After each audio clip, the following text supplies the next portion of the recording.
Poytaxtimizda mehnat faxriysi ko'krak nishonini tantanali topshirish marosimi bo'lib o'tdi.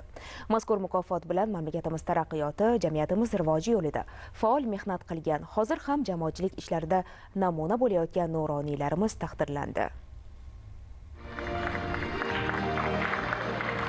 E'zoz, ehtirom va e'tirof tantanasi.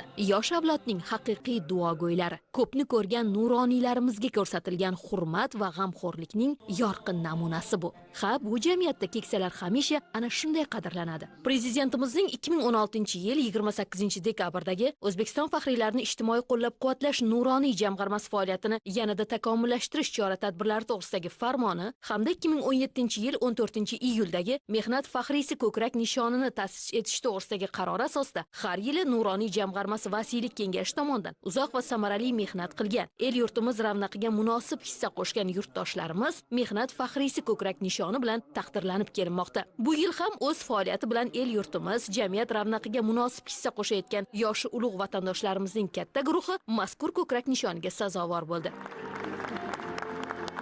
Muhtaram prezidentimiz hamma ma'ruzalarida aytadilar. Ya'ni hayotni ko'rgan, tajribaga ega bo'lgan insonlarning jamiyatimizda faolligi juda ham zarur hozir. Bu chaqiriq hozir shunday deb aytadiki, keling yoshlarimizning tarbiyasi bilan birga shug'ullanaylik. Keling mana shu mamlakatning bo'yi bastini, nimaga qodirligini dunyoga birga ko'rsataylik. Jam bo'laylik, faol bo'laylik degan chaqiriq bu. Mana shu chaqiriqqa bugun qalbimda labbay deb javob berdim. Hayotimni qolgan vaqtini, soniyalarini mana shu davlatimizning, xalqimizning ertangi chiroyli kunlari uchun va butun dunyoda bugungi obodlikning, bugungi tinchlikning, bugungi yoshlarimiz erishayotgan yutuqlarning abadiy bo'lishi uchun hayotimni bag'ishlashga men qalbimdan rozi bo'ldim.